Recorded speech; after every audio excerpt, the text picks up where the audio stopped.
Hello, everybody. My name is Brandon101, and today I'm going to be doing a new matchwork tier list for the new 2.9 update.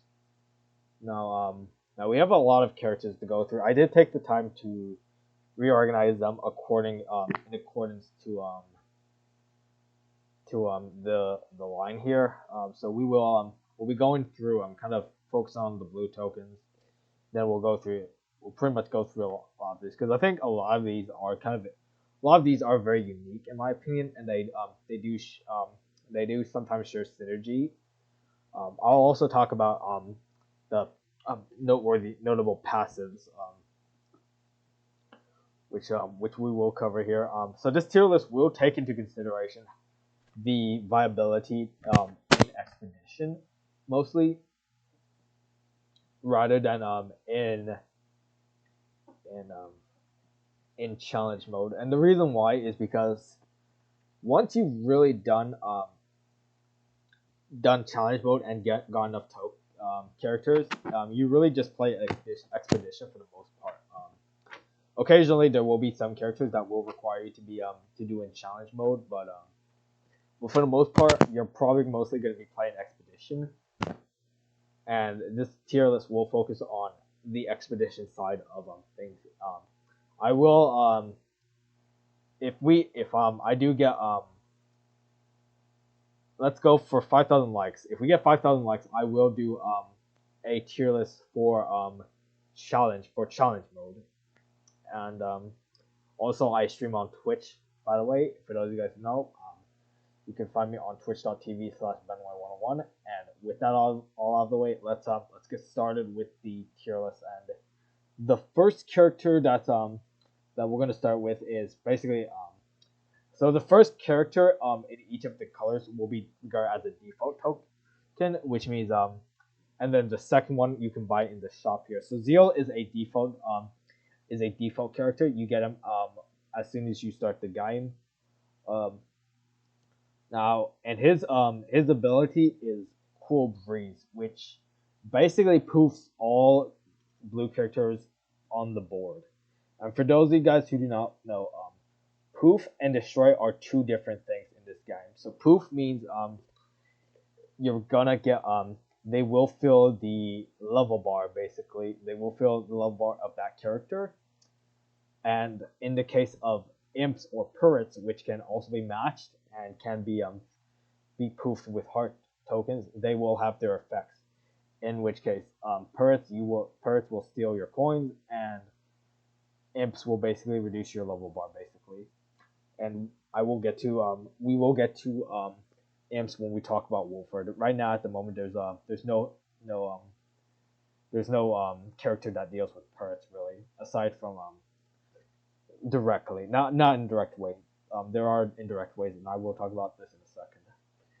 So for Zeal, I really want to talk about Zeal a lot because he has this very interesting conundrum that I call the Zeal syndrome. So basically, Zeal's ability only poofs blue tokens, and this kind of introduces a very a very setbackful conundrum here.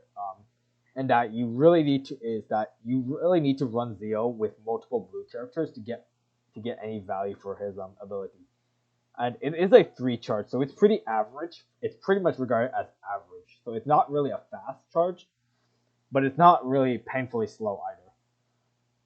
And in my opinion, this really is a really interesting conundrum, considering that a lot of the blue Zeal is not really used in generally for the most part, largely because most of the characters that are blue are generally either useless or they play well in other synergy.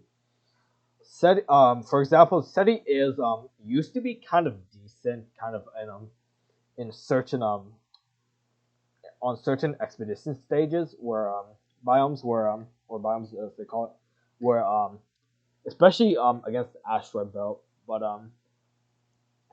because asteroid belt tends to be one of the more harder to deal with, and you said it. But in this update, in my opinion, SETI has been deeply power crept, and I really do think that it does definitely hurt SETI a little bit as well. So SETI is kind of and SETI from the beginning was already kind of a niche role. Characters characters like, and the same also applies to Spacey. Spacey is also kind of a niche role. THK is kind of useless, but we'll get to him in a sec. Lyris, Max, also Lackey's useless as well. So Lyris, Max, Gao, and Ben kind of have their own synergies where they're better play where you're better off playing kind of on that different synergy. For Lyris, it would kind of be the destroy synergy with Fretchet and Jordan. With Max, you're going to be running with Bunny Health with Ray, who was introduced in the previous update 2.8, Jim and Axel, and then Gao kind of plays his own synergy with Hearts.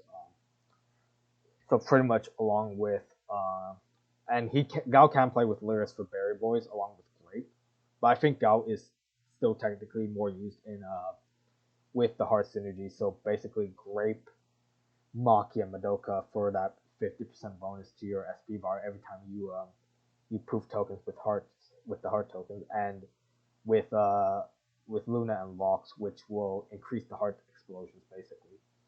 And Ben kind of falls in an interesting position as well, but it's kind of a more like a treat as a last resort tool because it's such a power because his ability is just so powerful. Especially if you combine it with Adrian and Antolia, and I will get back to this when we talk about Ben. But my point here really is Zio kind of exists and is kind of like an interesting conundrum where basically the characters that you want to play really do not have any synergy with Zio. And if there is any synergy, it's usually there's another character that can fulfill that role that Zio would usually fill much better than Zio would in that position here. So the last time I made a tier list, I put Zio in C tier, largely because of kind of how obsolete and power crept kind of he is in the world of expedition. Zio really won't drop down to a D in my opinion. He does still have his use, especially if you don't have that many characters. But as you develop and you progress, you're gonna get more characters, and he's gonna get power crept by a lot of characters, especially when you start to use more synergy based teams. So and for so Zio Lyris is probably his only strong one. Zio Pole is also a good one, except I would still run Luna Locks over Zio Pole because I would rather have the bigger heart explosions as opposed to having more hearts on the board. Because really, you already have the ability to make a lot of hearts already, and my opinion, I really don't see a reason to really add more, and especially now with the new update, which introduced Perpy, Madoka, and Teddy. We're proofing and we're making a match with proofing them to be more specific. Any of those three gives you a 5% chance for heart tokens. So you really don't really need to really. There really isn't a reason to run Zio Pole now, because it's kind of now power crept a little bit. Zio Lyris really doesn't help much since Zio really doesn't have a problem with charging. I mean, he's technically regarded as average, and Lyris really doesn't have a problem with the level bar because Lyris generally tends to be a more of a kind of unbrick yourself kind of situation. The other usage for Zio is in Paul Quest Heroes, which is basically gives you a buff basically or Trust Rider, where if you complete the level while the buff is still active, it will give you 3 diamonds. But of course, like I said, Buff Destroyer is a thing, and that buff will get destroyed if Buff Destroyer is in play. Another thing, and the last team is Doge team, but which is good in in challenge mode, which and this is why I said I will make a different I will make a separate tier list for challenge mode and expedition mode, so to keep it separate. But Zeal is much better in challenge mode than expedition mode because Doge team basically every level, the level up the level bar will be essentially the same as if you were playing on level 1. The only problem is Doge team is useless in expedition because in expedition is usually only 10 levels. And more often than not, you're more concerned about the selected hazards over a bunch of random hazards. Where in challenge mode there is a lot of random hazards you could possibly get. Whereas in expedition mode, you're gonna have a biome and there will be basically select hazards for you to take. Essentially, Zeal kind of has no, those things really has no purpose. You're going to be more concerned about what hazards, about the given hazards you know that are going to come up, rather than be more concerned about the broad general hazards as you would in challenge mode. Which is why Zeal would place higher in the challenge mode tier list, but Zeal in expedition he's not. But because we're focusing on expedition, Zeal does not get anything higher than C. All right, so next up we have Seti, and as I said before, Seti is power crept a lot, especially with the new 101 team. Basically, that gives Antalya the ability to, which a much improves Antalya's ability, which we will get back to when I talk about the 101 team with Ben, Adrian, and Antalya. But Seti's really hasn't had any special passives. The only passive he does have is with Leif. And he can interfere with Leif sometimes, considering that Leif is technically will pretty much destroy all hazards for 1 diamond basically. And so what Seti does basically is he basically pretty much removes any hazard that blocks the board, which is at the moment is only vines and asteroid belt, which is really only 2 hazards he's really useful for. And he destroys it. He doesn't deactivate them. One of the biggest problems is that there isn't enough hazards to justify running Seti anymore. Seti only runs on Lost Jungle,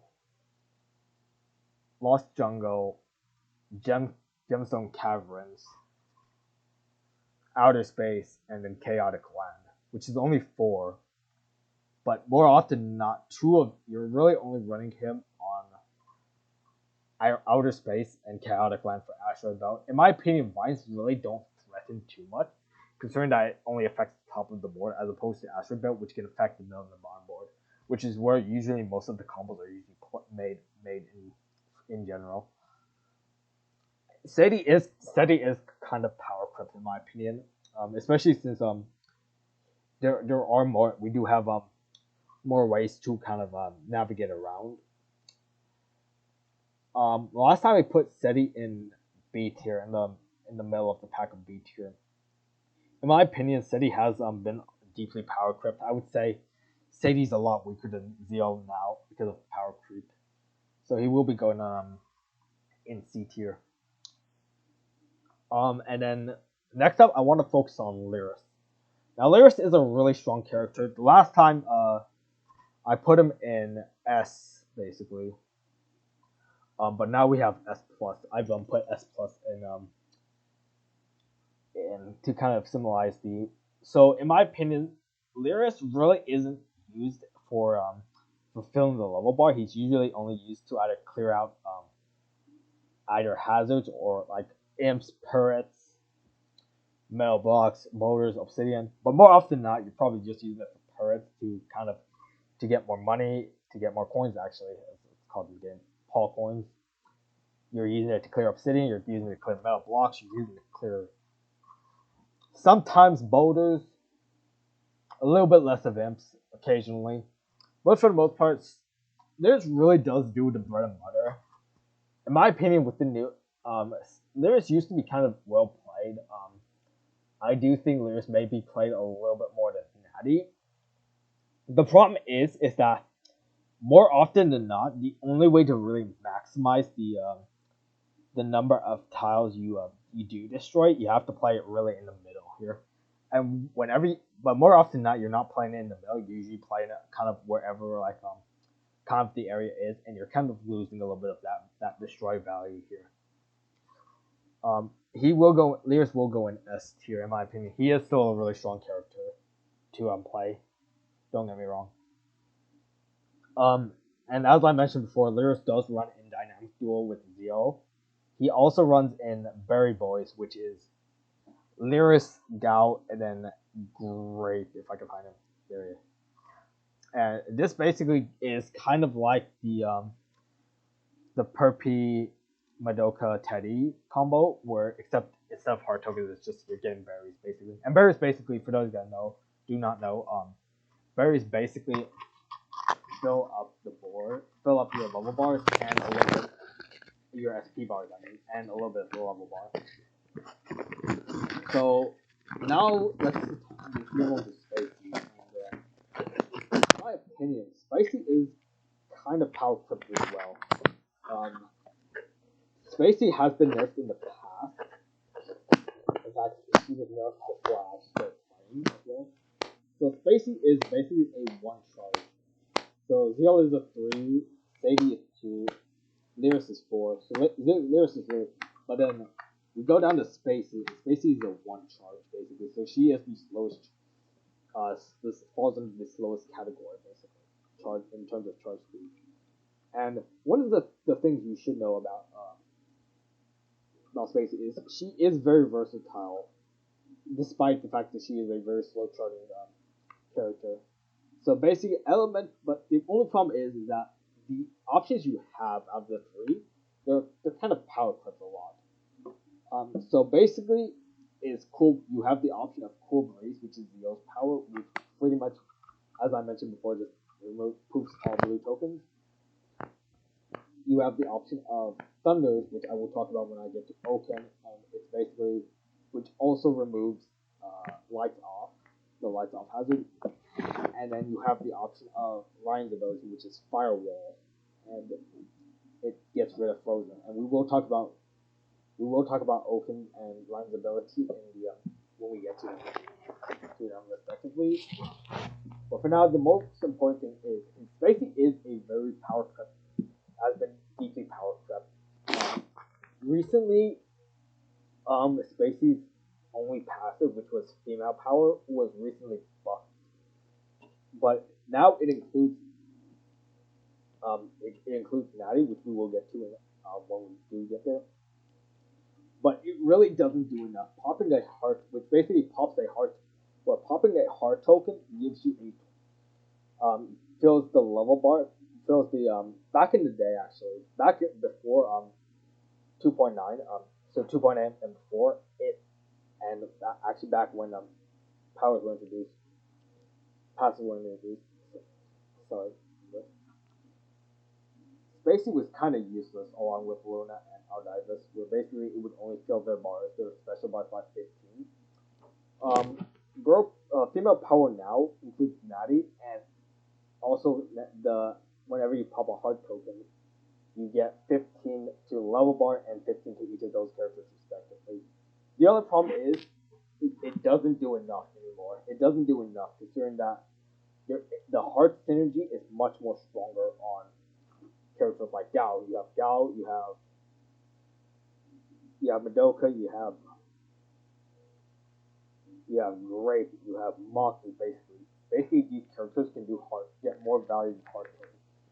Joyful Boys, which is Madoka, Grape, and Maki, you're getting more value from the heart tokens, which is 50%, and it requires 1 less now, and it basically gives it to everyone. Basically, it doesn't just give it restricted to 3 characters, or now 4 with patch 2.9. Spacey is deeply power crept. The last time I put Spacey, I put her down in D. Spacey does fill a niche role. I wouldn't say she's D anymore, but she is deeply power crept along with Zio. So I will say she is slightly better than Zio since she does have more versatility. THK, I put in absolute trash. In my opinion, I still see no reason to use THK. There is replacing a hazard for another hazard and then having a 25% chance to not get a hazard, it's outclassed already, basically. Why would you replace a hazard when you could just simply remove it? I see no reason to take a 25% chance of still getting it, of not getting a hazard. I would rather take a guaranteed chance than have a 25% chance. In my opinion, THK has no synergy, by the way, so THK is pretty much obsolete, by the way. And if we're being honest, THK pretty much is still pretty useless. In fact, THK was pretty useless for a long time, in my opinion. And I think now THK is still kind of still kind of sucky, still kind of useless. You're still not gonna. I don't see any reason to play him. There's just so many. There's just much better options in terms of dealing with hazards. It's pretty easy to deactivate a lot of hazards. You can destroy them as well. There's no reason to really replace hazards for a new one.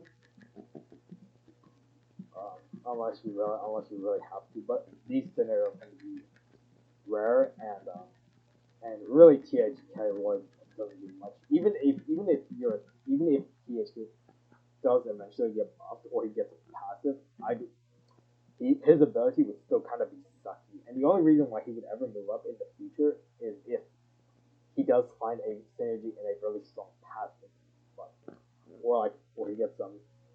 Or there's mad usage basically for him, but until then, THK is still kind of useless. So up next we have Max, and Max is basically a 2 charge, and he's a slow charging character, not very slow as in the case of 1 charge. 1 charge is very slow. Slow is 2 charge. Medium, average is 3, fast is 4, and very fast is 5. So he is a 2 charge, which means he is a slow charger. But he gives you the determination buff, which means while this buff is active, whenever you run out of moves, it will automatically reset the board for you. And now, of course, one of the biggest problems is there is a hazard called Buff Destroyer. And Buff Destroyer tends to really screw you over. However, more often than not, you're not running Max in those situations where you're going to get Buff Destroyer. Buff Destroyer would basically be essentially Root Prison, Lost Temple, and where else?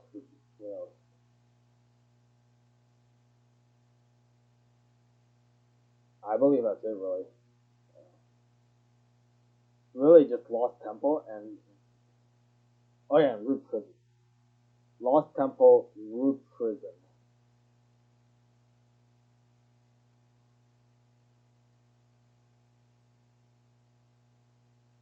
And Urban City. And Urban City.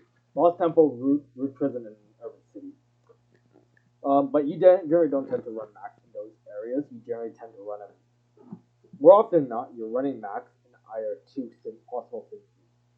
Bunny Hopes, which, as I mentioned before, is Max, Jim, Axel, and the new word.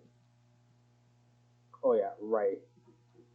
And I'm not sure if this will include our new character friend, Moiser. We will see if this does extend up to Moiser, but I do not think so. So, which basically, and Bunny Host basically gives you, whenever you run out of moves, and whenever you reset the board, you fill the level bar, and you destroy a random hazard. So this is a pretty decent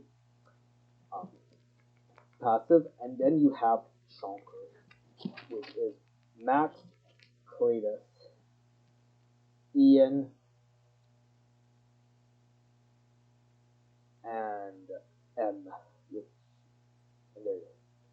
So basically 1, 2, 3, 4, 5 basically. So it's a 5-party group. I just need to count just to make sure. Because there are, and basically what this passive does is it pretty much renders Frozen and Honey the frozen and honey gives you frozen and honey immunity basically. So whenever a unit would get frozen, or if a bee does strike one of your units, it basically will remove the honey or the frozen, and it will fill their bar. But only the Chonk team bar, basically. Their special bars. And I need to be specific. I just need this to be more specific.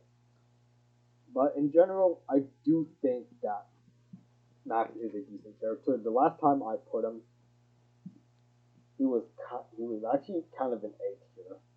I will say he's still an A tier. In my opinion, he really is a kind of a more reliant on the party he runs in because of the slow charge. In my opinion, you're not really running him usually as a standalone character. I mean, most characters you're not running standalone either. But most of the passive synergies are pretty demanding in terms of the number of units you need. And in my opinion, Max still kind of prevails that has a strong ability. It's just that for the most part, I think it is outshined a little bit. It is, and more often than not, you're really generally trying to avoid bricking, and there are just a lot of more ways that you can avoid bricking, and there's a lot of ways to get out of the no more move situation. Alright, so last update I put Lackey in absolute trash. In my opinion, Lackey is still absolute trash. I would say he's just barely better than THK, in my opinion. Deactivating a random hazard where it can, while also giving the chance of hitting an already deactivated hazard. Even though it's a 5 charge, in my opinion, Lackey is kind of useless. In my opinion, I mean, more often than not, it's gonna hit a hazard, and it's gonna hit the same hazard multiple times. More often than not, and really, you really don't want to in Expedition, especially in the later ends of Expedition, you really don't want to be taking a gamble on what hazard you're going to deactivate. You want to basically be the one who controls which hazard you deactivate, basically, or destroy. And there are just so many ways, especially with the now, Lackey's even more powerful than before, in my opinion. And so we'll leave it at this here. Lackey does have one passive.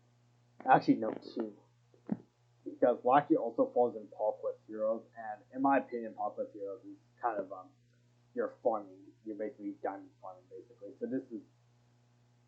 So Lackey really doesn't do much in that part in PogQuest Heroes. And with his other passive, which is with Lackey and Zack, it's basically useless, because basically what it does is whenever you destroy a Zack or a Lackey token, you fill their special bar, whereas if you were to destroy Lackey or Zack without this passive, they would not fill the level bar. Their special bar. But whereas if you have Zack and Lackey basically together, whenever you do destroy their tokens, you do fill their special bar. The only problem is that neither of them really give any way to destroy their tokens. You really need to play this with something else. Like, for example, Fredchit, Jordan, Lyris, Ryan, if you can get them at the bottom, etc. And in my opinion, this combo is pretty useless, because there's no way to really get any value without any outside assistance. And more often than not, there's no reason to run this at all, in my opinion. Especially since Zack isn't even that much. It's not much really better, in my opinion. So Lackey still remains an absolute trash, in my opinion. Barely better than TSK, in my opinion, since he is deactivating things for replacing hazards. Then we have Gao. So Gao pretty much is a hard synergy character. So he is a 2 charge, so he is a relatively he is slow. But he turns all of his Gao tokens into heart tokens. So this presents another interesting conundrum. I don't have a solution for this yet, but it relies heavily on getting a lot of Gao Gal tokens on the board, you get a lot of value.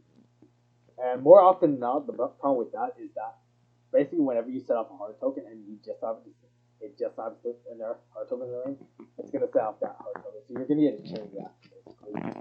Now this chain reaction can be good in a hard synergy like a situation like this.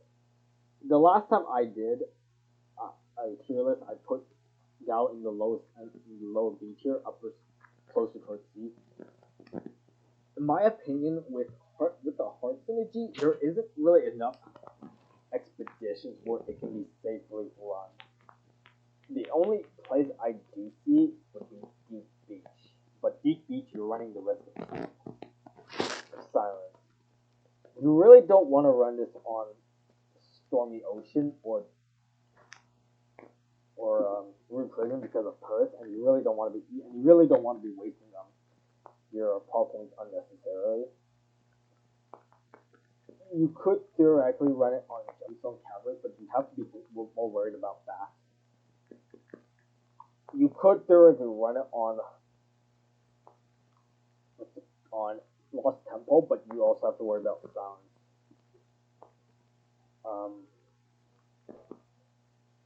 Arctic Tundra could hypothetically work, but you would have no way to deal with Frozen. Frozen would screw you over more often than not.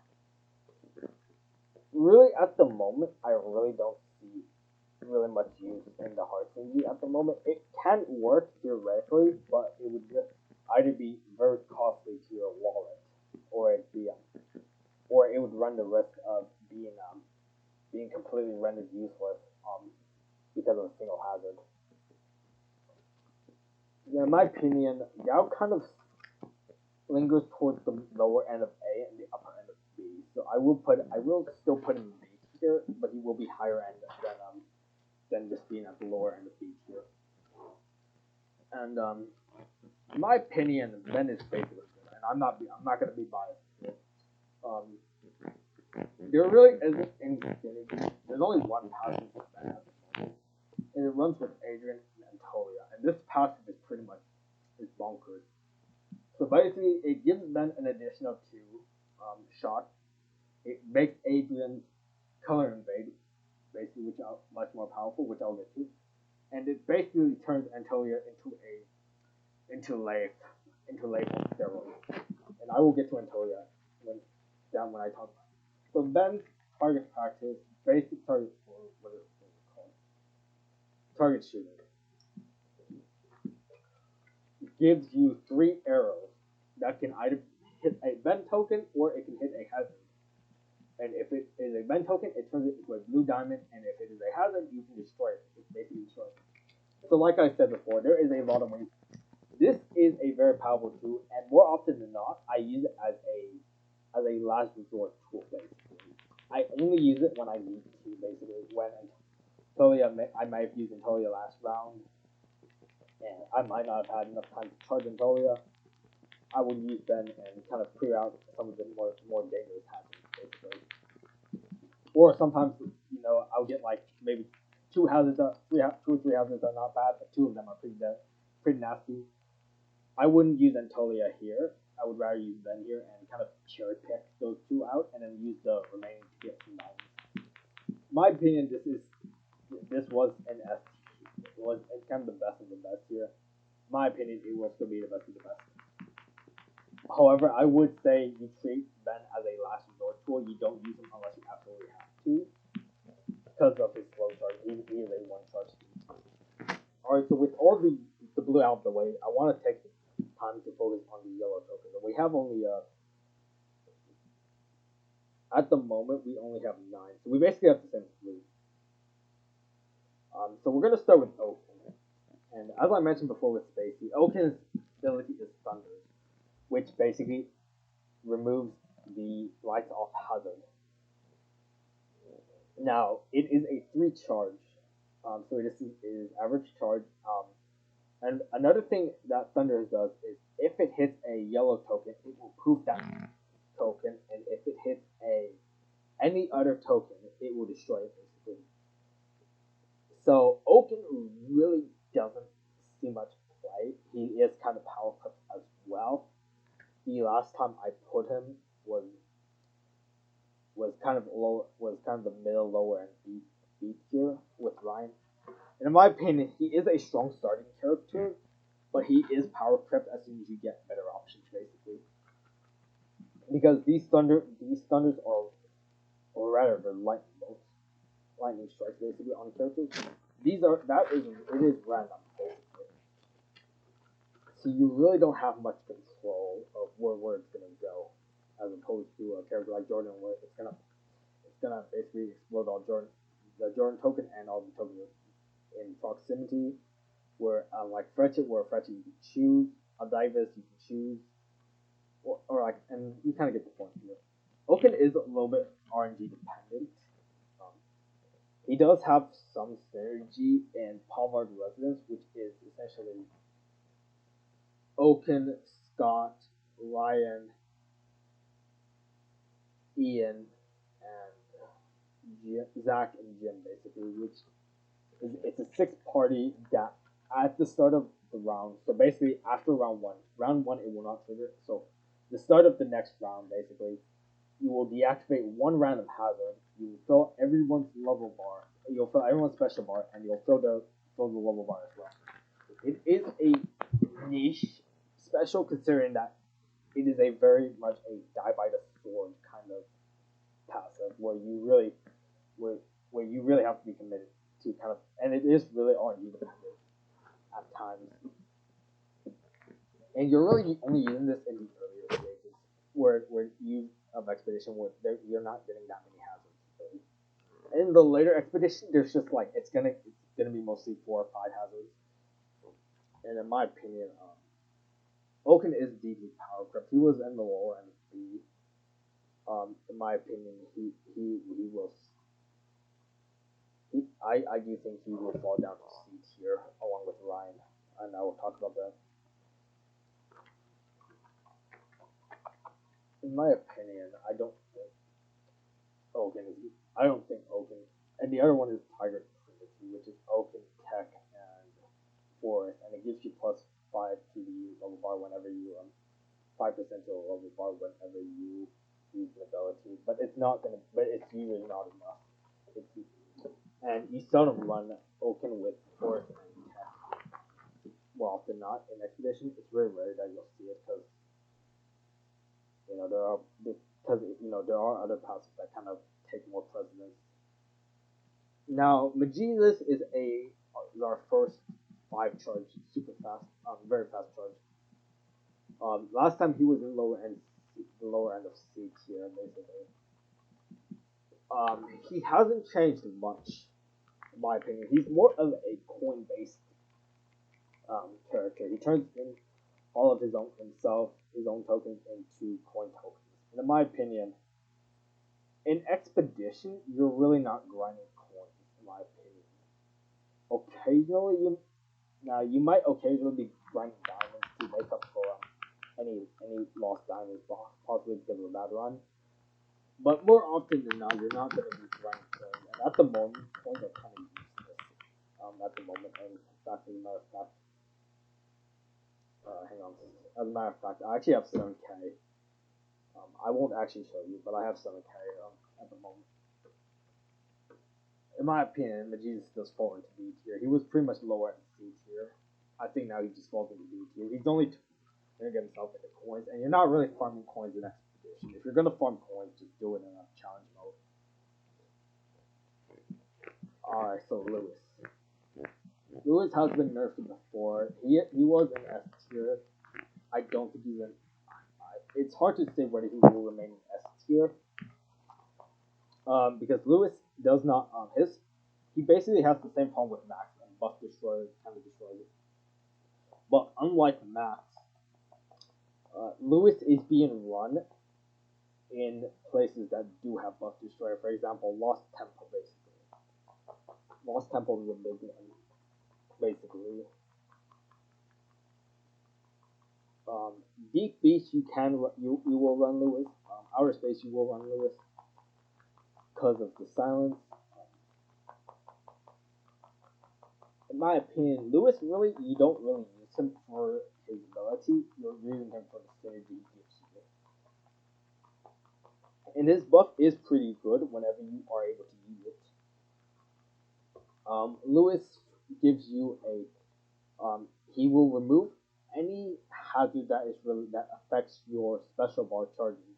For example, special bar half, which is kind of useless if you're activating midway because basically it takes effect in the beginning, basically. Slow charge speed, special bar draining, those kind of things. So basically, it will disable it, and it will give you a 50% boost to all characters except himself. Now this is still good. It's just that on Lost Temple we also have bats, and Shinzo is kind of he's kind of fighting for Shinzo to kind of keep that in terms of bats, and bats usually tends to be the more annoying issue than charge speed. Because you're not going to be playing recklessly playing your specials. You're really gonna save them until you really do. Basically, remember specials are really is more of a tool and not it's a tool, not a crutch. Lewis does fall a little bit. I will say he falls into the lower end here. He used to be kind of lower end as he's just upper 18 now. Here now.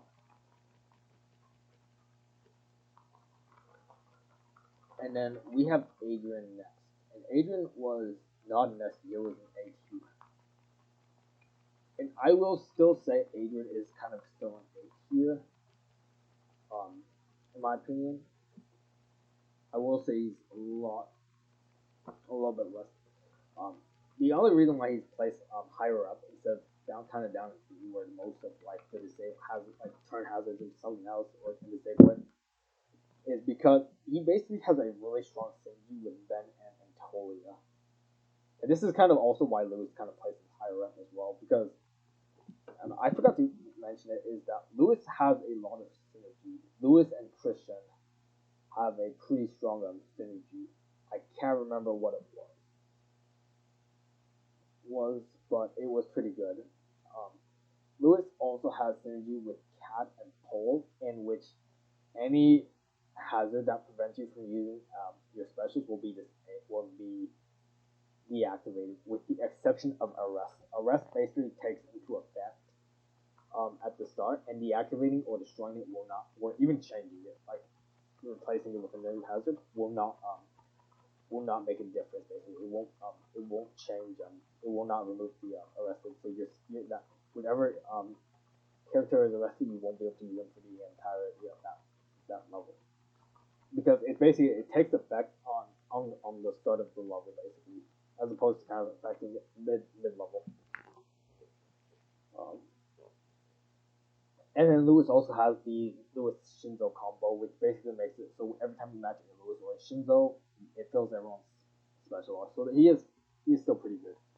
And Adrian kind of follows suit with the 101 team with Antolia and Ben. As I mentioned before, Adrian basically turns all Adrian tokens into blue diamonds, basically. Actually, no, color bombs. All color bombs into blue diamonds, basically, as opposed to just turning it back into Adrian, basically. So he is still pretty good. Because of that passive, it just makes him much stronger. But other than that, I would say his passive really is his special doesn't really do much. It's really niche. And then Scott, last time I put him in lower end C. And Scott is a really RNG dependent. His ability will depend on how many hazards you have in play. And if you have no hazards, it basically replaces one with a random token with a coin token. And that's pretty much useless in my opinion. It's pretty much useless if you have no hazards. And if you have one hazard, it basically replaces a random one with a heart token.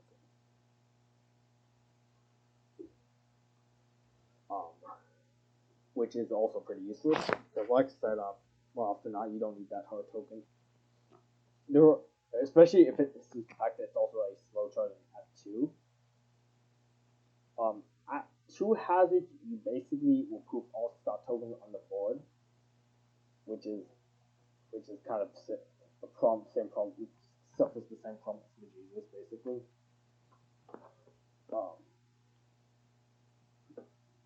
At 3 hazards, you will basically destroy all non-characters character tokens, and this destroys everything except any hazard tokens that makes a hazard that makes a token, basically like for example, metal blocks, boulders, obsidian, UFOs, with the exception, but what it will not destroy is Perth, and it will not destroy it because those are technically classified as character tokens according to the game. At 4 hazards, you basically would have the option of a Netskoon ability, only slightly faster in destroying, and the option to destroy a hazard. And if you have a full hazard board, full hazard bar with 5 hazards in play, it fills the level bar by 75. So really only the 2 good parts of Scott's ability is one, the 4 hazard, which allows you to basically destroy a hazard, and the 5 hazard, which allows you to fill the level bar by 75%. One thing you should keep in mind is if you do manage to get Scott's ability again, and you had 4 before and you destroy hazard, it will go down to a 3, so it will only destroy non-character tokens. It will not activate the hazard again, destroy a hazard again, basically. And Scott really doesn't have any synergy outside from Pavard Residence and Doge Team, as I mentioned before, basically. And as I mentioned before, he was only lower end C tier. He will still be C tier, a little bit better than Steady, in my opinion. And honestly, I do think he is a little bit better than Zero, but in my opinion, he is still kind of and he is still kind of weak, and he really still has no synergy in something really that's like where you really want to run him. Basically, he doesn't really have that kind of synergy. And next is M, and his ability is Coffee Drop. So he basically gives you the option to drop a coffee, which can only take 1 to 2 rows, and it proofs all character tokens, and it will turn all hazard tokens with the exception of Perth and Imps. It will not proof them, and it will not destroy them. It will basically turn the hazard token into either a blue diamond or a coin, and the most common one is the coin. Now, if you run M with Alexander and Jesus, it will basically be each coin will be worth +3 instead of +1. And if you run him in chonkers, as I mentioned with Max, you have immunity to honey and frozen, and you get bonus to it. And he is a average charge speed at 3. And he is okay. I put him in C tier. He will kind of still fall in the. I will move him up to B tier. He is slightly better than the new pack, especially since a lot of these characters are getting power crept. But in my opinion, there really isn't really that many pricey scenarios where you can really run unreliably aside from chonkers. You're not really running the M Jesus Alexander combo that much outside of maybe occasionally when you do run chonkers. But you're really running this to kind of grind coins. If you need to grind Steady, you need to grind Blue Jesus, you need to grind for Uri, you need to grind for Ian, for Alexander, Grape, Axel, basically. But really, at the moment, coins are kind of useless. We really do need them. Until there's a reason to really go grinding for coins. M really doesn't really do much in Expedition, in my opinion. And M really wouldn't do much in kind of challenge mode either, in my opinion. But we're focusing on Expedition here, and M is still pretty good in Expedition, in my opinion. Alright, so next we have boy Tyrone. Yep. So Tyrone only has one passive, which is Brotherhood Custom, which is basically berries are now worth more, are more potent in some level bar. it is a one charge, so it's basically very slow. And it basically proofs yellow, red, green, and gray, I believe. Yellow, gray, red, and green. Yep, I said it right. So it will not proof purple, it will not proof orange, and it will not proof blue. The only reason why you would run this is with Axel, and you're running those aforementioned colors. If you run blue, you're lose synergy. If you run orange, you're gonna lose synergy. If you run purple, you're gonna lose synergy. Basically, if the majority of your this is doesn't and Tyrone really doesn't suffer from zeal syndrome since you have a much more wider option of color removal, basically. And also, this also hits turrets and imps because they are technically red, basically. And it also destroys metal blocks because it's technically a gray hazard. So, in my opinion, this kind of is a pretty interesting card here. I'm not gonna lie. I did put it in C because the biggest problem was there wasn't enough synergy, and in my opinion, there's still not enough synergy, and it can be a little bit hard to kind of get his ability, especially if you cannot combo. If you're unable to kind of score big combos to kind of charge them to charge his special bar. In my opinion, he does fall kind of in the lower end C tier. He is acting the higher end because now he's not powerful. And then we have Akiro, who's kind of a main here. So Akiro basically gives you 1% for each Akiro tokens you have on the board, unless you have 15, in which case it just fills the entire level bar, which is pretty busted. The only problem is it's very difficult to set it up. And more often than not, you risk breaking it while trying to set it up as well. And it's only a 2 charge, so basically it's pretty slow. In my opinion, this falls in the D tier. In my opinion, it's worth to be this. Akiro really isn't used, and Doshin, he is useful in Doshin, but he has no passive. Aside that, he really doesn't have much value, basically, in my opinion. He kind of still kind of sucks, in my opinion. And now let's go on to the new character right here, who was introduced last update. Now, Ray is a 1 charge, and he gives the Storm buff, basically. Not to be confused with the Storm Hazard.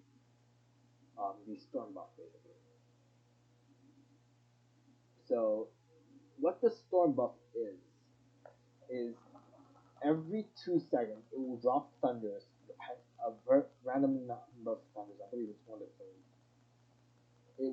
It basically does what Oaken Thunder does, except it does it over a period of time. And of course, it is affected by Buff Destroyer. Ray does get benefit from bunny hopes, basically. Although it can kind of interfere with your ability to run out of moves and get the reset, basically.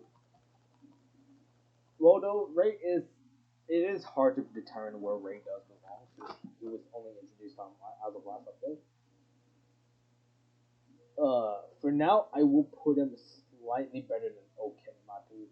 He is slightly better than Oaken, basically. Buff Destroyer, it does kind of stop him a little bit. Although I don't suspect you'll use him that much in Sacred Temple because of the sun. Because of that concern about silence.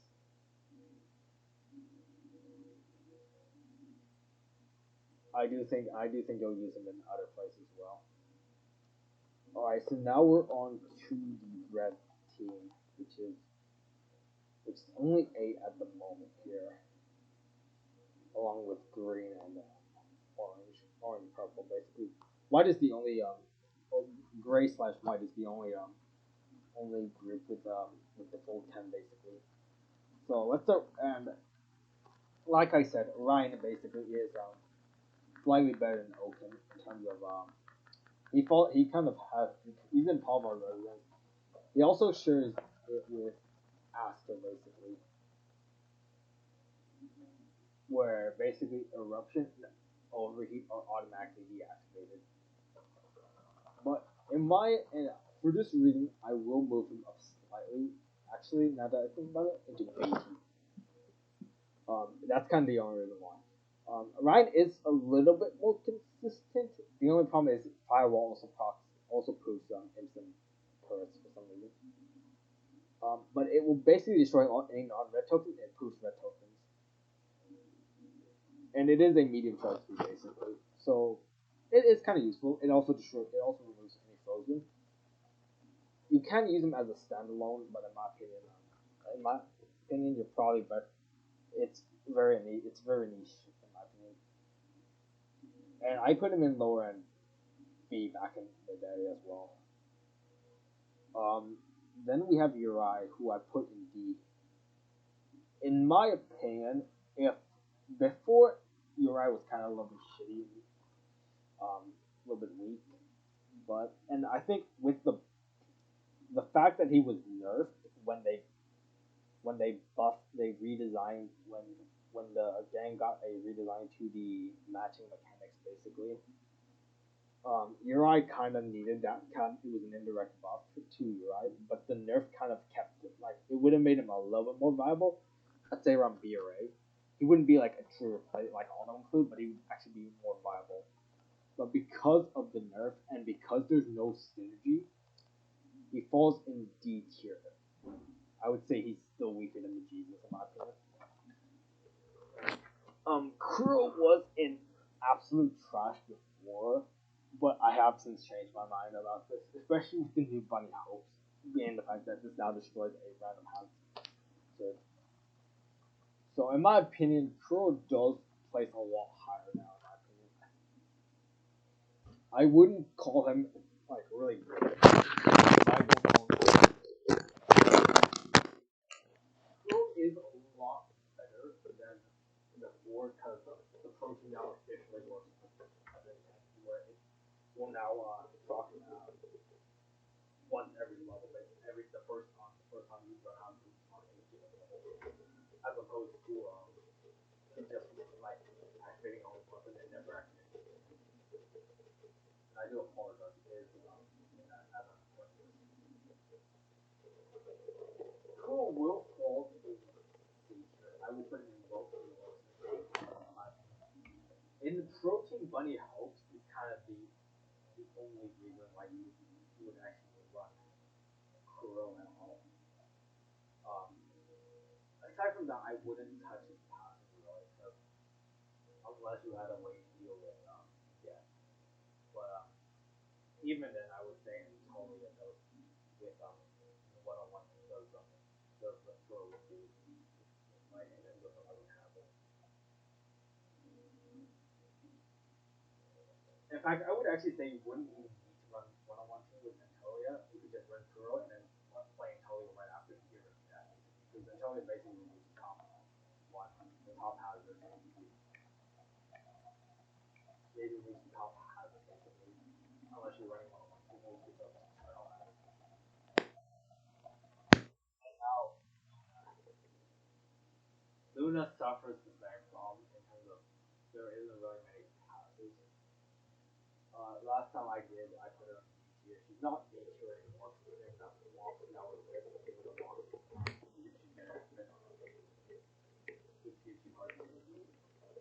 But aside from that, there was talk back in the day where I was talking to Bill about needing a buff, and he did say that there would be he was considering a buff for Luna where he would only affect characters who didn't have their special marks ability, similar to the special mark path, the old special mark path where it would have everyone bar, and then if you destroy you got 50% back. Whereas the new SP bar half is only affect the characters who don't have their special mark well, but destroying it no longer negates so Luna would kind of need that. I like the Luna still needs that buff, but Luna isn't absolutely anymore in my opinion. Luna has a good I would put her in even like C tier. She basically moves up because of locks of her new locks and the ability to with play through or running a lot of hard synergy. But other than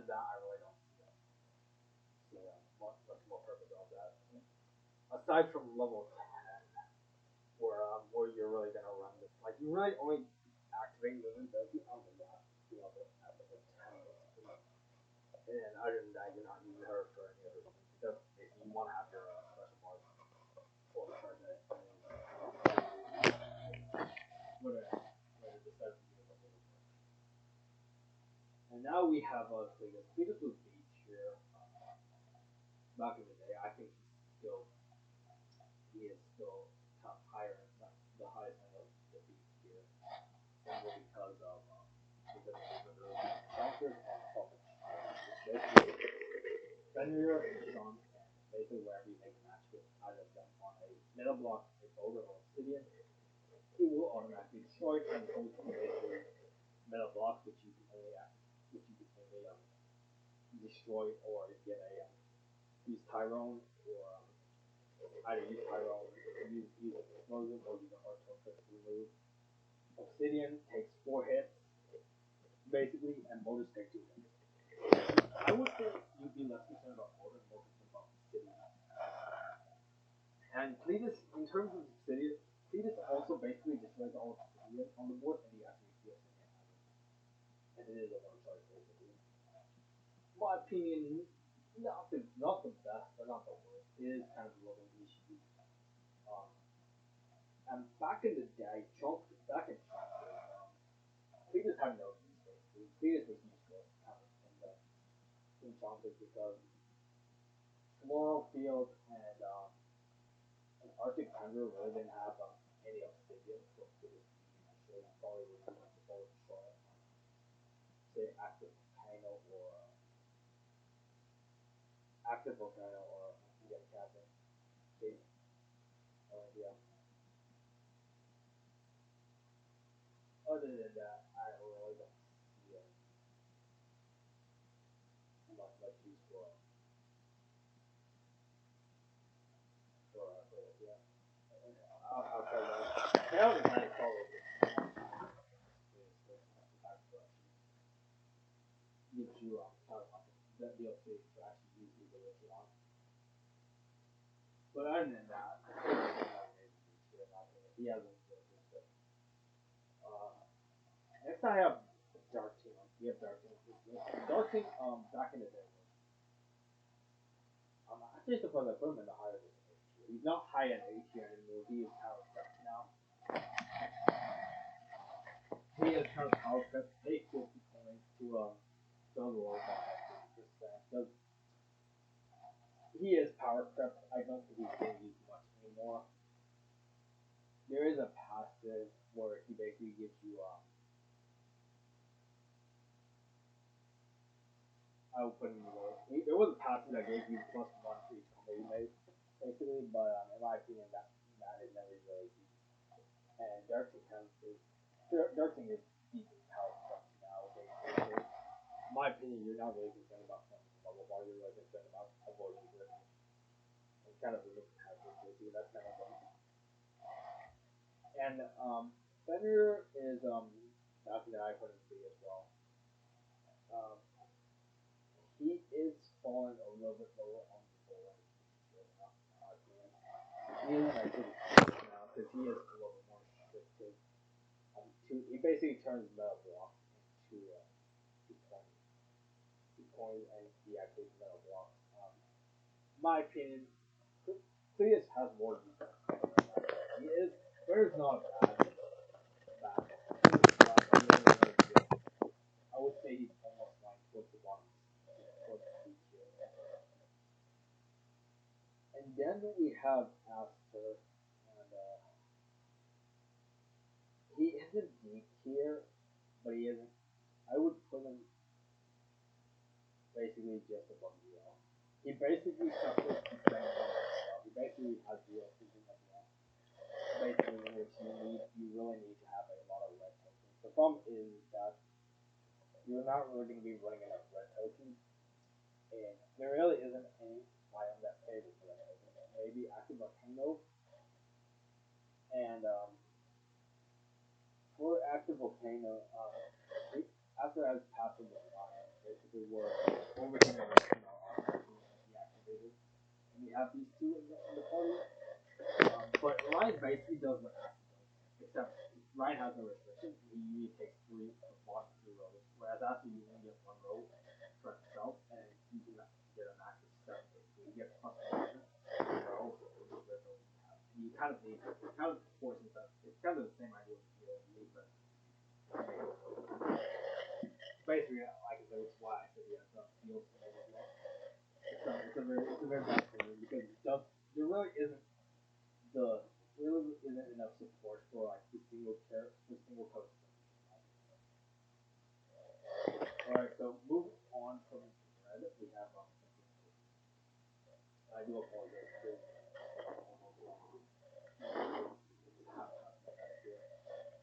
As I'm alright, so Pi. Pi is a very powerful character. He is very, very, very badly powerful now.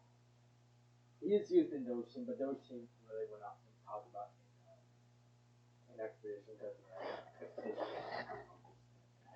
you're not charged to use I was lower in speech here, and I think he doesn't really change much. Let's say why we're going to stop with the idea of something.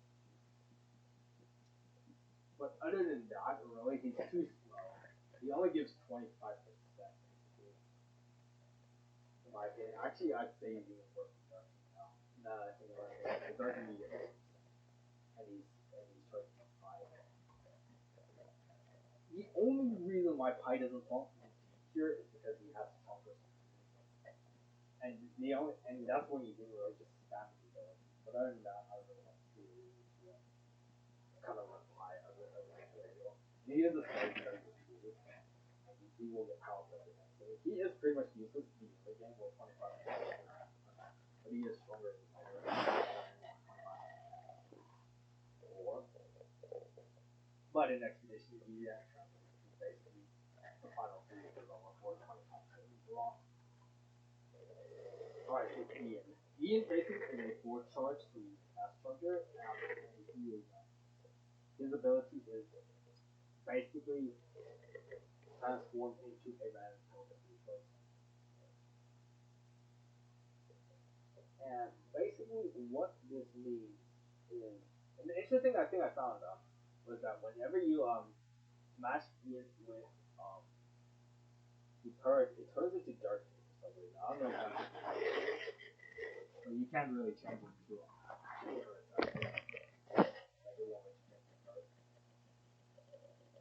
So Ian has synergy in Pop Residence. He has synergy in Chonkers.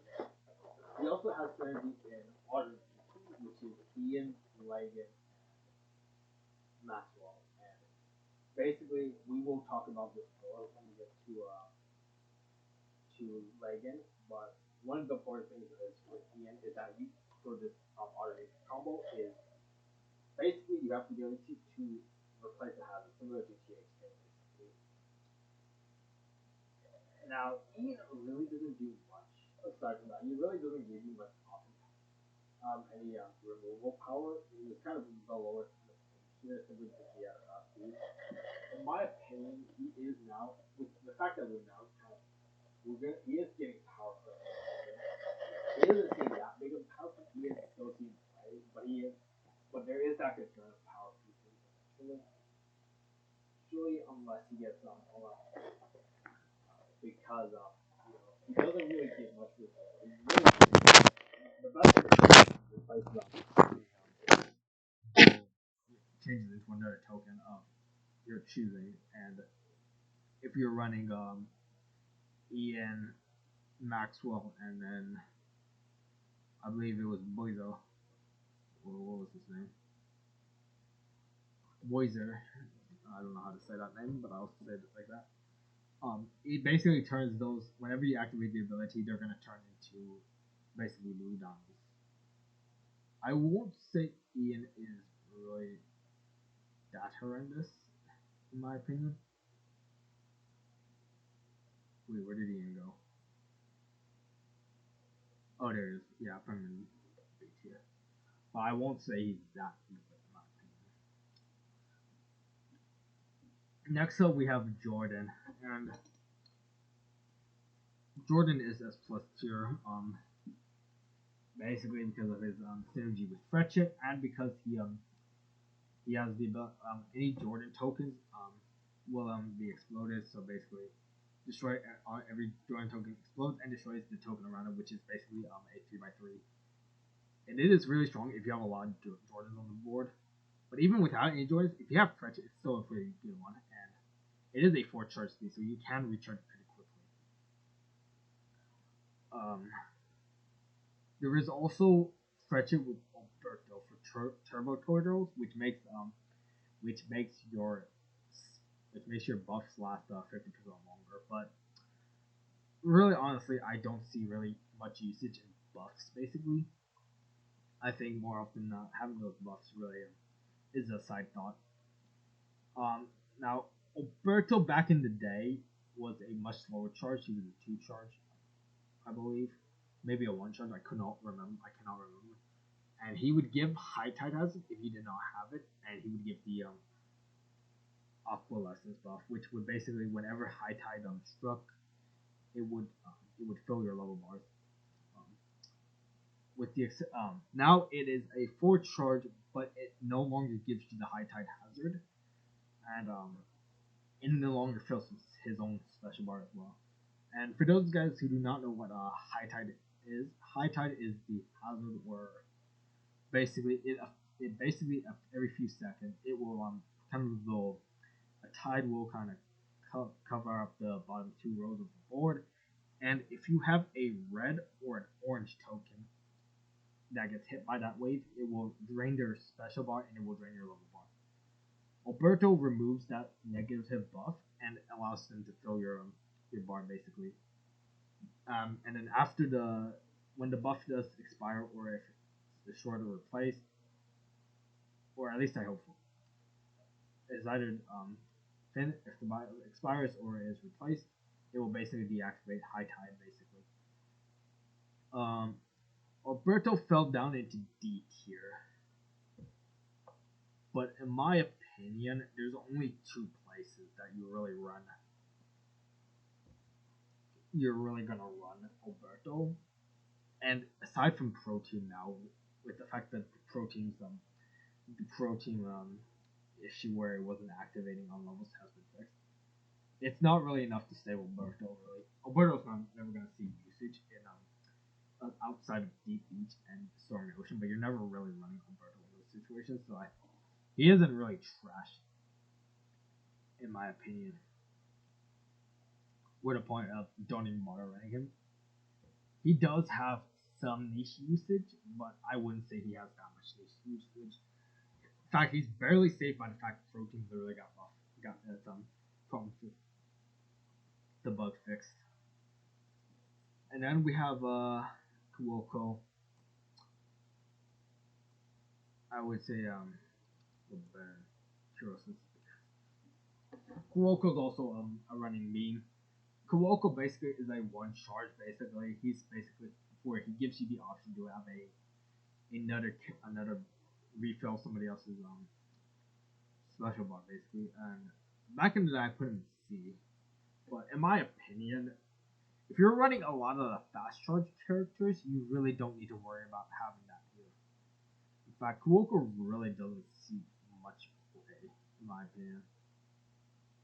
Because there really isn't that many much of a need to really if you have like a really slow turning character, you're gonna treat it as kind of like in the case of Ben, you're gonna treat it as a last resort sort of tool and not use it like throw it away like a TikTok basically. It is, and if you have a fast turning character or even just very fast average to an extent, and average to extent basically, you can get it back pretty quickly with a really strong combo basically. And so Kuoko kind of is rendered off in a way, especially since Kuoko takes a long time to charge as well. And Kuoko has no synergy as well, so Kuoko really does struggle a lot unless we do see kind of a drawing synergy with Kuoko Madoka maybe, or or some other synergy. I don't see Kuoko seeing much play. Kuoko will not see much play in my I think Kuoko is a kind of a meme similar to your hero. You wouldn't play this competitively, in my opinion. And then we have Natty, and Natty was a S tier, but we have S plus tier, and I think Natty falls just below Lyris in the new S tier now.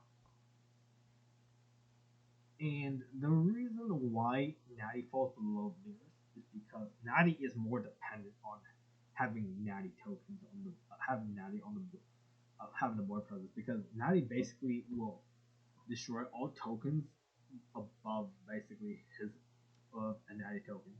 And this can destroy Natty tokens if there is a Natty token on kind of here, and there's a Natty token kind of just below that token, it will destroy the Natty token as well. But it will also destroy the token above, basically. But it basically Lyris and Natty do share the same charge speed. Lyris does have frozen resistance as opposed to Natty. Green doesn't really have any resistance to anything at the moment.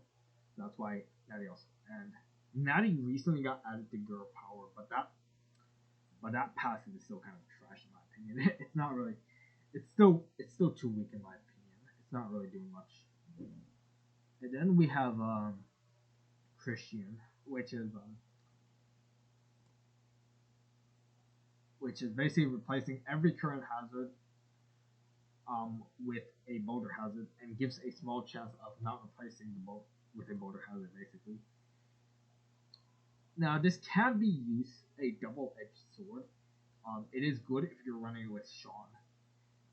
If you're running it with Lewis, Christian, Sean, you really have something going. But outside of that, I don't see enough usage to save it, basically.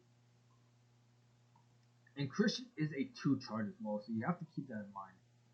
Christian is not on this list because he was introduced 2 updates ago. So it's hard to really say without much experience. Christian did get a passive, but I really don't see enough really purpose outside of like. It is really hard to say where Christian falls here. I will put him in the top of D tier, because if you don't have a way to deal with the boulders, you're kind of really screwing yourself over by replacing the hazard with a boulder. But if you do have a way, it kind of is kind of helpful, because it's in the case of Sean, really.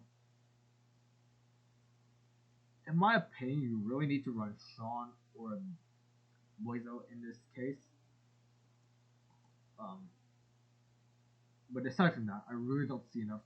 Like, I don't see Christian moving up until we get a more potent passive eventually. Also, Christian is pretty chunky, by the way. I don't know why Ian's still regarded as a chunkier character than Christian. Christian is clearly chunkier than both Cletus and Ian. Alright, and now we have Antolia. Antolia is the new character. Like I said, he was released this update today, as I'm recording this. And I will say, right out of the gate, yes, S tier. And here's my justification. Basically, it is a very powerful tool. Basically, you can remove it. Basically, allows you to remove the top hazard, basically, and it is a 4 charge as well. So it is a very fast charge. You can pretty much get this back very quickly. So you could theoretically clear 2 hazards, basically.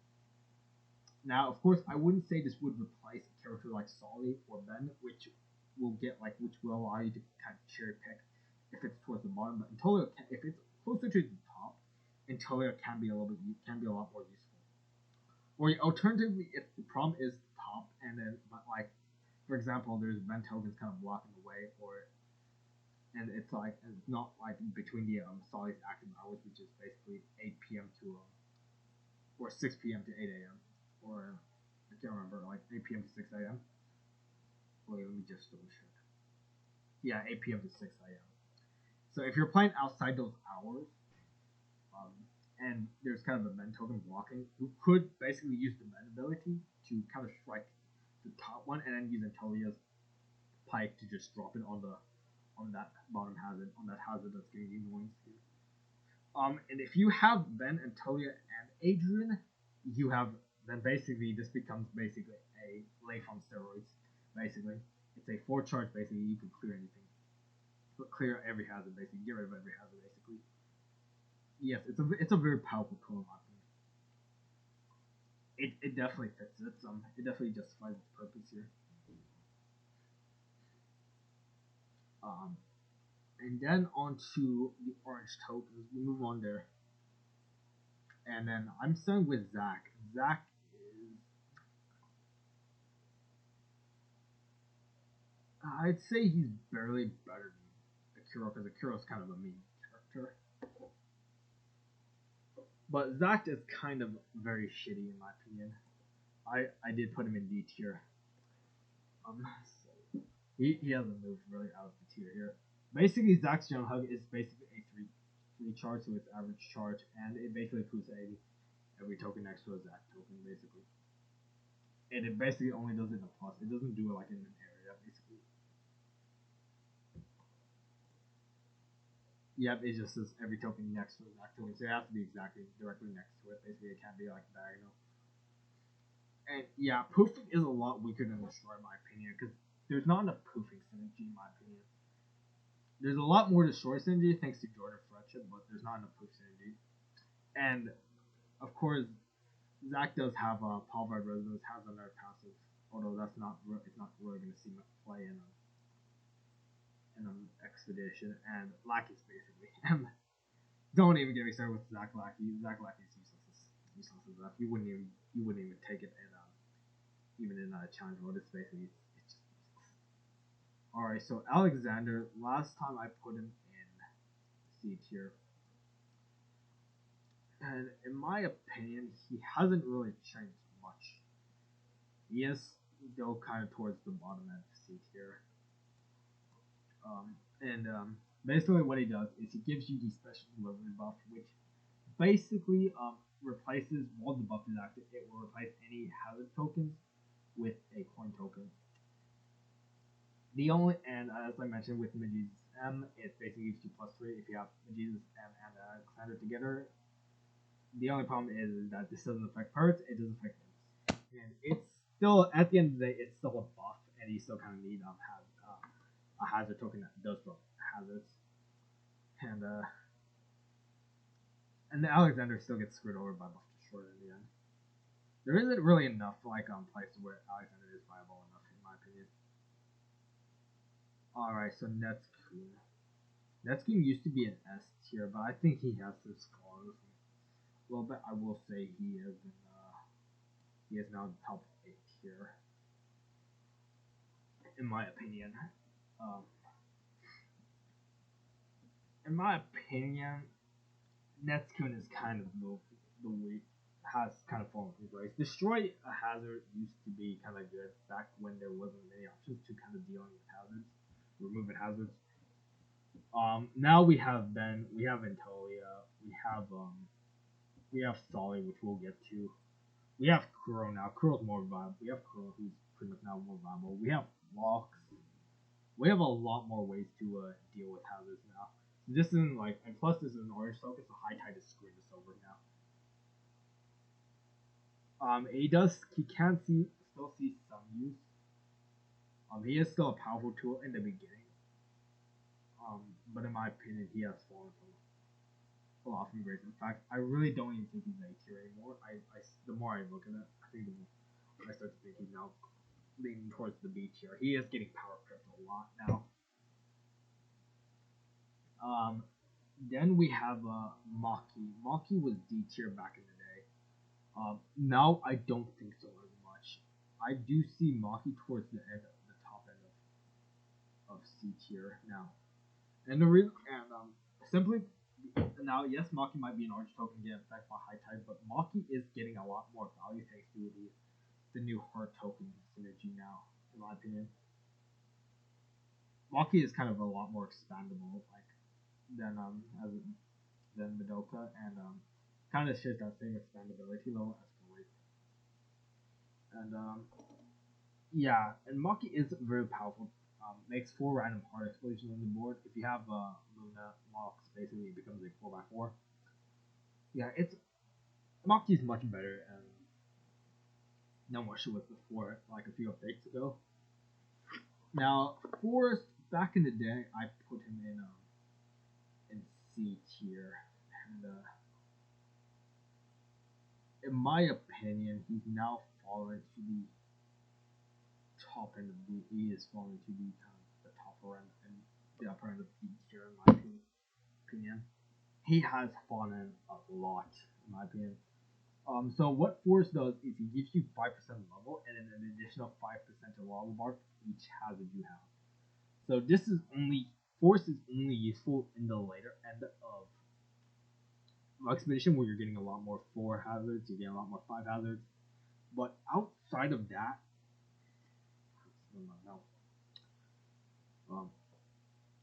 outside of that, he really doesn't have much to use. In fact, he's even worse. Even though he's maybe a 5 targets, he's power crept by Dark Ting and he's power crept by Pi. Because Pi you're always guaranteed 25%, and Pi has synergy with Chonkers, whereas Forest only has synergy with Tiger Trinity, and it's not usually played enough to justify him. Tiger Trinity isn't strong enough to justify playing Forest with Oaken and Tech. And Tech has fallen from grace as well. Tech used to be an S tier, in my opinion, but then I've since some changed my mind now, especially since Tech's power as well. Shinzo used to be an A tier. I do think he's still lower in A. Bats and bees can be a little bit annoying. This is a very cheap answer to bees, basically. It is a very easy way to deal with dumb bees, and it's an easy way to deal with honeycombs. It also deals with bats. Bats are really annoying in my opinion. Of course, this does get solved by Buffalo, but it's also the same with Lewis.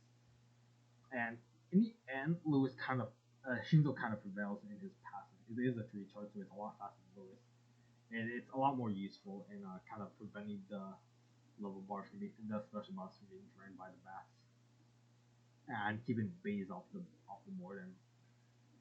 And bees can kind of get a little nasty. And up next we have Maxwell, and Maxwell basically, as I mentioned before with Artenuki, is basically it turns as he has a 50% chance to turn a random token into a Maxwell token, unless you're running Ian, Maxwell, and Wazell, and in which case he has a 50% chance to turn the random token to turn the token into a blue diamond instead. Now this is basically hit or miss. It's basically RNG this year. I don't believe Maxwell was yeah, Maxwell was new. Maxwell was not in the original. Like Maxwell was a new rank character introduced kind of after I made that tier list. So it's really hard to say. Maxwell really kind of is a main character, but he is somewhat decent. He is RNG dependent. You're either gonna hit or you're gonna whiff. He isn't absolute trash in my opinion, but he is, thanks to the passives he kind of runs into, but he's not really that strong. I would put him in the higher end of DT. I'd say he's better than Christian, and he's basically thanks to the passive. But other than that, I don't. And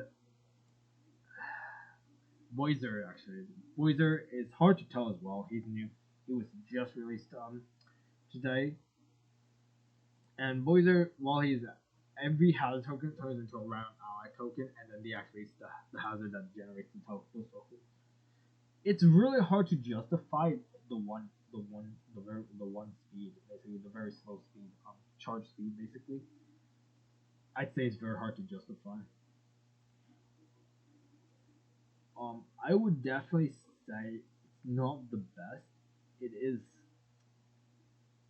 is too early to say, but I do think it has potential. The problem is there's not enough hazards at the moment that really give enough, like that drop enough on the board to justify. You would need multiple of the same hazard, and in my opinion, it really does fall short. It is slightly more consistent in the Maxwell.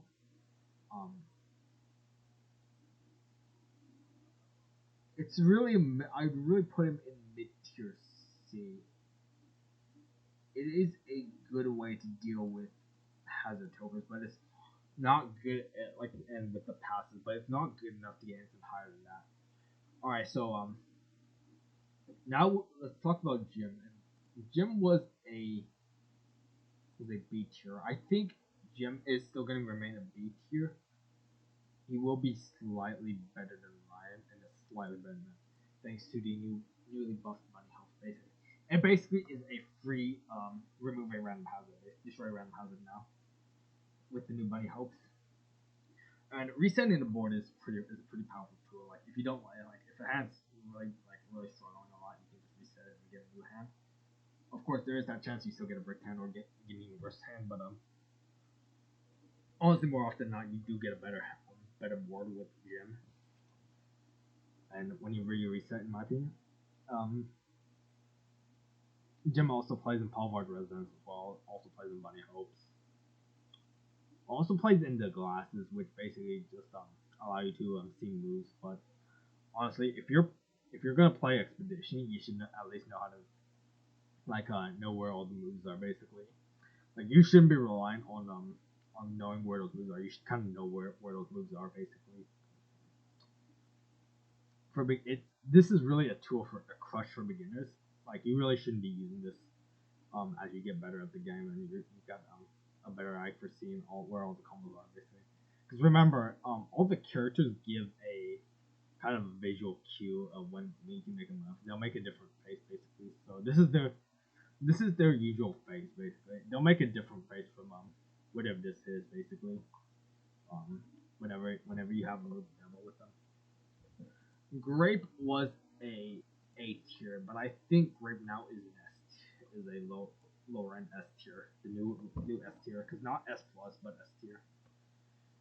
It is a 4 charge speed, and it is a really strong one because you can pick where you want to go. In fact, I would say Grape is basically the higher end here, a lot better than Lyris.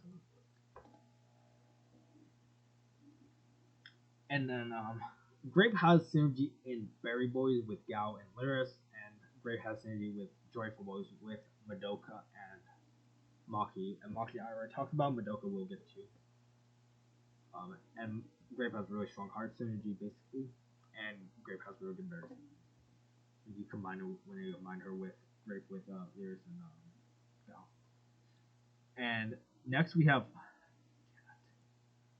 I put her in D tier. I say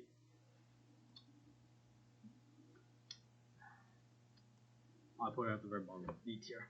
The only reason why you would ever run Cat is for the sake of Lewis for SP bar special with Lewis and Paul. And that's the only reason why you will ever run Cat. And you will never touch Cat's ability unless you accidentally click it. But let me tell you, this ability is essentially next to worthless. Because this suffers Zeal. This suffers the severe case, the most terminal case of Zeal syndrome, in which, unlike the Zeal and Asus Zeal syndrome, this is even worse.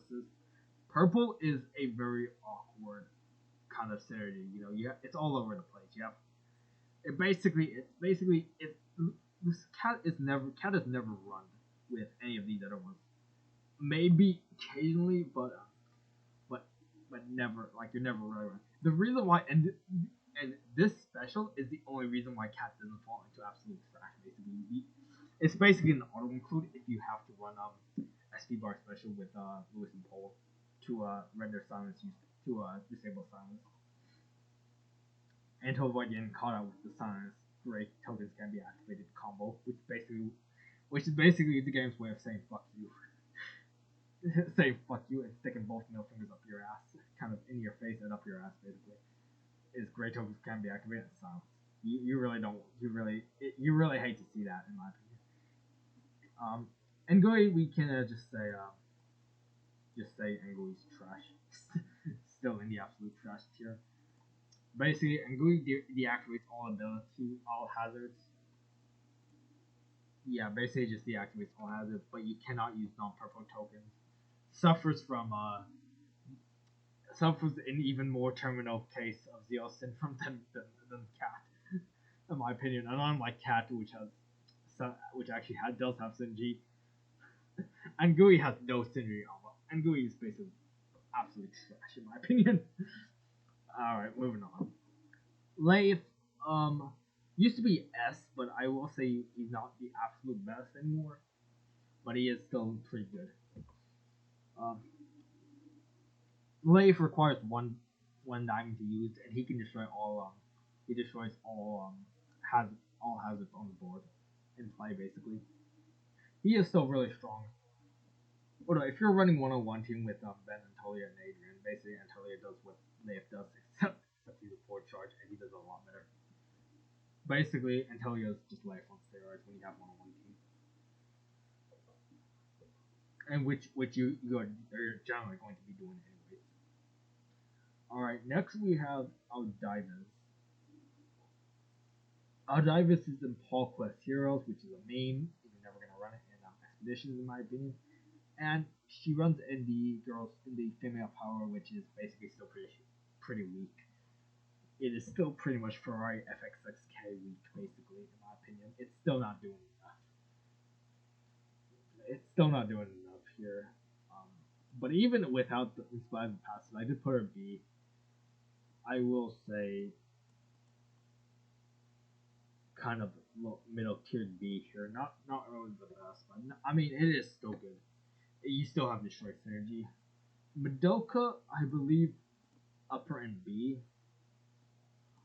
I will say lower and A thanks to the new kind of the new synergy with Teddy, Perpy, and for the 5% chance to turn any of those characters whenever you match them into a heart token, or actually proof to be more specific. Grape, Madoka, Maki for the heart synergy, gain plus 50% more to the special bar. No, Madoka is a really strong character. Like, Madoka does require like that Madoka is present on the board to kind of have these hearts, and she is a 1, and Madoka is a 1 charge. But Madoka is still pretty strong character in my opinion. And then Perpy is the new character and destroys a random token on the board, but if you have no more moves, every current hazard is destroyed. This is a meme, but it's a good meme, in my opinion. If you can brick yourself, get bricked, which can occasionally happen on accident, and more likely to happen when you have it can be good, but aside from that, it's really not. It's really hard to say because I haven't played much with Perpy. I will say lower end C tier, in my opinion. You will need a way to run out of moves first. You will have to make sure you run out of moves before you proc this. Otherwise, it's just destroying a random token, which is pretty much useless. It's the second part where you run out of moves that actually has worth. But then you also have to remember, you need a way to unbrick yourself after you trigger this, basically. So keep in mind that you still need to do that. And also, another thing that contributes to Perpy being lower end C instead of upper end D is because of Madoka Perpy Teddy combo. And now up for Sean. And Sean was a B tier back then. I would say he's now upper end. He would be lower end C, kind of the upper middle end C tier. Sean isn't as good as he used to be now. He might be a 4 charge, but Boulder really no longer represents much more of a threat anymore. Considering that Heart Synergy is now kind of gradually replacing the kind of the need for Boulder for Sean, and Destroy is basically just not like you don't even need Sean, you can just bypass it altogether. Yeah, so Sean has fallen from grace a little bit. Sean also plays as Solid Destroyers, but I don't think it's enough to really save him. The Solid Destroyer, considering that Solid Destroyer isn't played as much on a lot of the biomes, I really see no reason why Sean gets to place higher up it. Axel's Fruit Fest was a C tier. I do think he has ever so slightly improved. I will put him in B tier, in the lower end B tier. And the reason why is because Axel just got buffed with the new bunny hopes. Basically, now he's really good here. You can use his ability to basically get fruit. Basically, he can be occasionally a battery, but like it is RNG dependent. But he is going to see a little more play. Of course, you have Bertha custom with Axel and Tyrone, and you get more level higher, more level percentage for each berry you pump, basically. Fretchet, we don't argue. Fretchet Jordan is just it's just the bread and butter. It's just the gold standard nowadays here. Fretchet, unlike Fretchet Jordan, Fretchet is a 5 and you only get 3, but you can place those 3 anywhere you want. Now, Pole, I put in C tier. I think Pole has graduated from C tier and now plays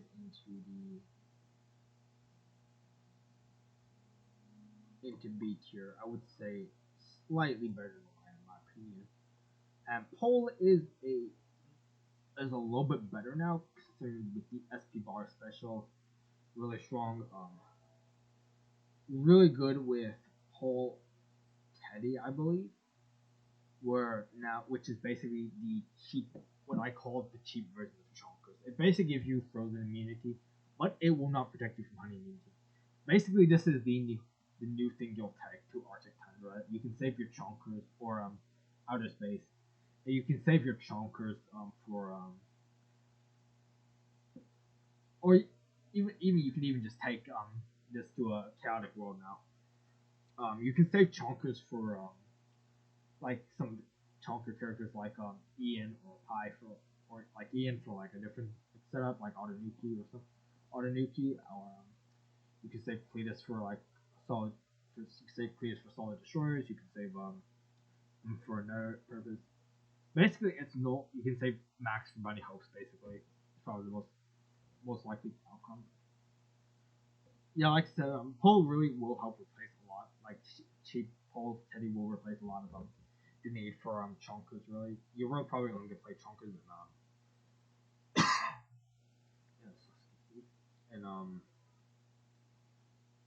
in Floral Fields or anywhere where there's need.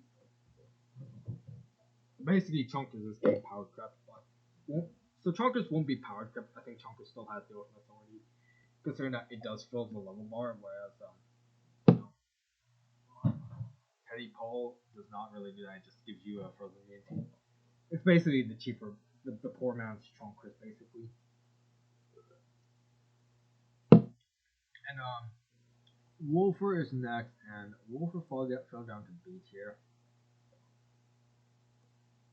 I'd say upper tier C nowadays. Wolfer only really clears imps, basically. Gives you a little bit low speed bar progress for imps, which imps you destroy. Other than that, I don't see much use. And Wolfer doesn't have any synergy as well. So Wolfer is getting rapidly power crept as well. He's gonna need some passive synergies to really get back into the game. Lagan, I put in B. I think he is still B. He's gonna be slightly better than Fenrir because Autonuki is still kind of a good option. If you pair Autonuki with if you add Wazer to Autonuki, you get some pretty serious value. You can get some pretty serious value. You get one more option to basically getting more nine, basically. Sully is the very bottom of S plus. In my opinion, it basically gives you the ability to kind of unbrick yourself and remove a hazard. However, the downside is if you're playing between the hours of I don't know why this between the hours of 6 p.m., 8 p.m. and 6 a.m. basically. If you're playing outside that 8 p.m. and 6 a.m. range, then this really falls into the upper end of S tier. It's still a good cheap relatively fast, charging. But in my opinion, it doesn't really. It will not be power crept anytime soon. It's still a really strong. It's a really strong character in my opinion. Tech used to be S tier with Netskoon. In my opinion, Tech has fallen off a lot. I would say he's only barely better than Netskoon now. Basically, Tech is power crept as well. Basically, Tiger Trinity doesn't do enough. Tech is getting power crept as well. In my opinion, that's basically a lot of the older characters, kind of from the tier list, are getting kind of slowly power crept. Tech, Netskoon, Darting, Cletus, Fenrir, a little bit of Lagan. Seti was deeply power crept. Wolfer's deeply power crept. Sean got deeply power crept. Zeo has Zeo syndrome, and that's pretty bad. It was pretty bad from the beginning because blue tokens you were never playing enough blue tokens to justify running Zeo in a lot of characters like Pi was deeply power crept. Even Forest was deeply power crept as well because of Dark Team. And there was a lot of power creeping basically now going on.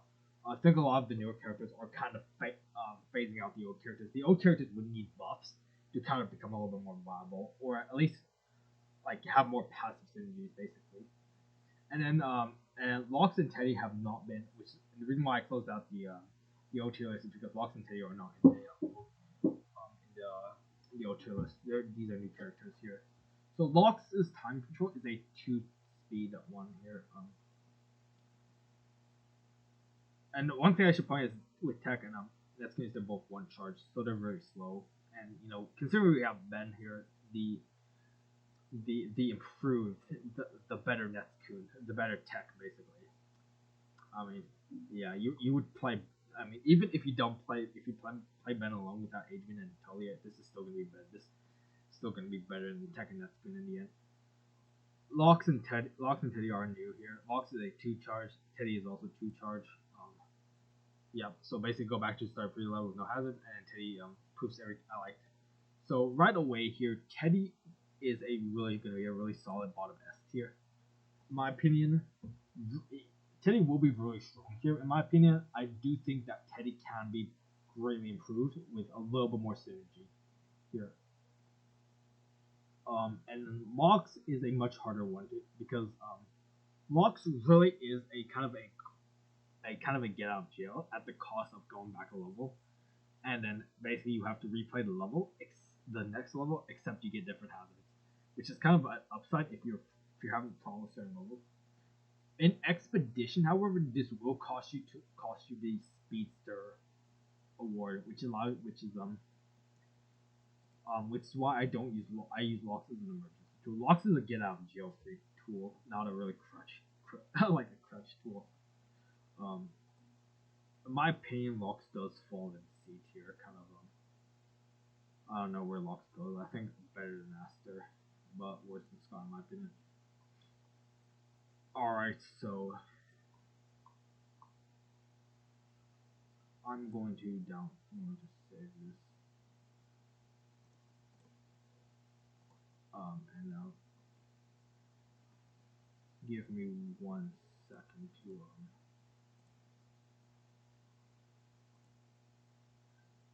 give me 1 second to log into my Twitter here.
And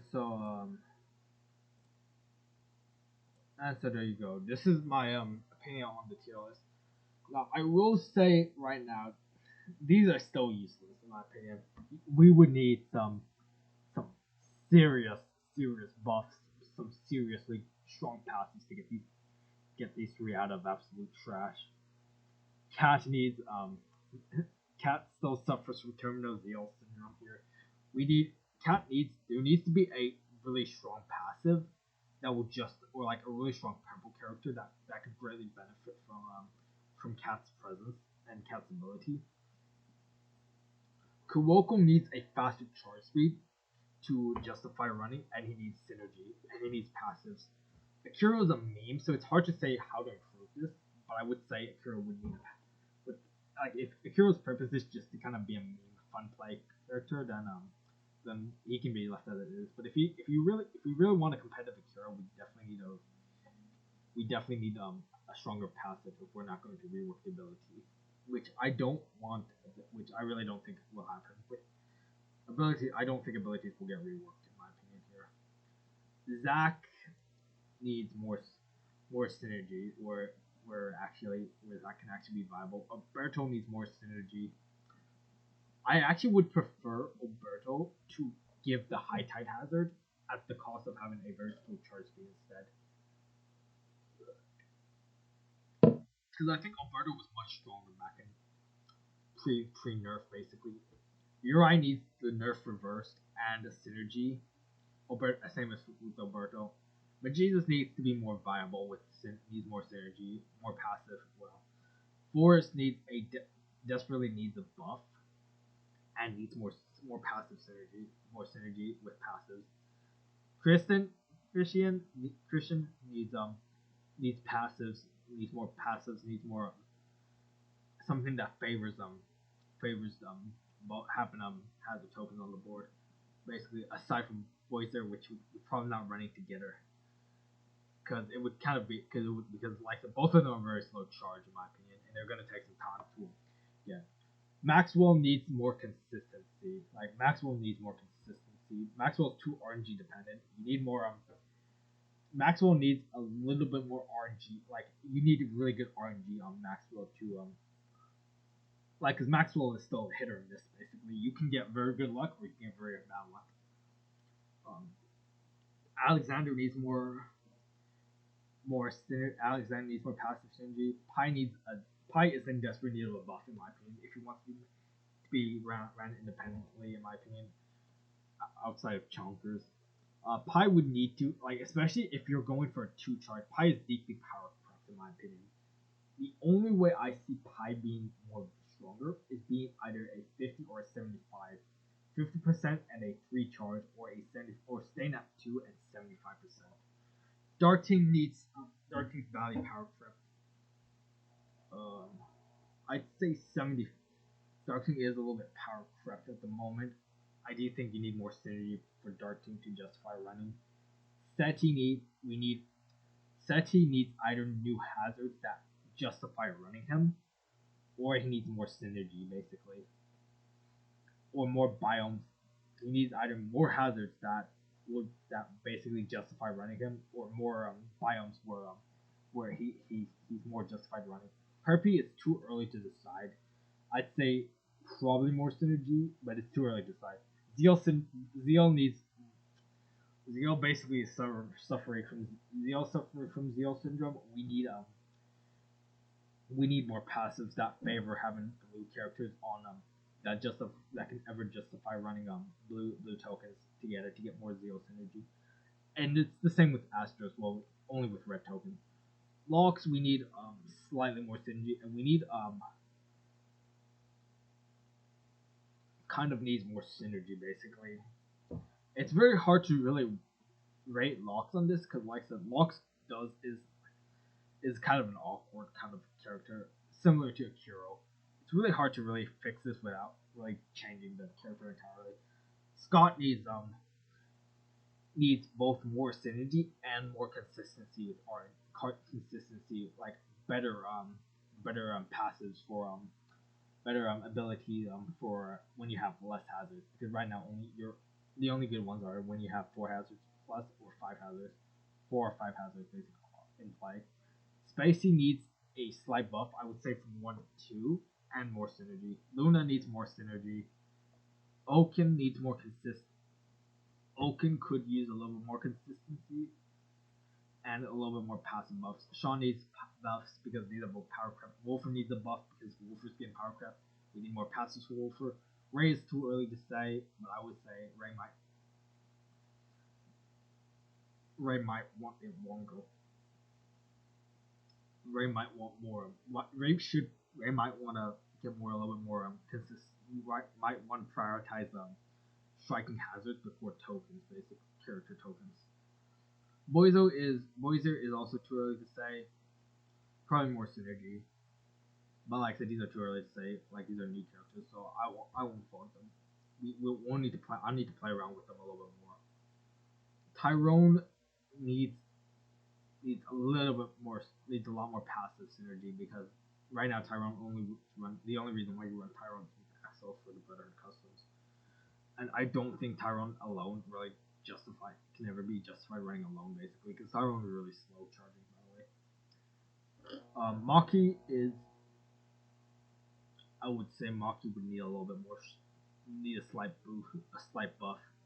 Netskoon and Tech need a major buff basically because they're getting slowly power crept basically. In fact, if Netskoon and Tech don't get buffed, I could see them falling down to 0D because basically they're getting power crept. And the same applies to a lot of the other characters like a lot of these BT characters. They might need a little bit buff like maybe a couple of like really good passes to get the ball rolling, and then anything A plus is like I'm not too concerned with. You can leave them. You can just leave them alone. In my opinion, I think they're good just as is. So but anyways, this is my tier list. This will change if in 3.0 when we get them or like the next major update. So thank you guys all for coming and see you guys later. Take care.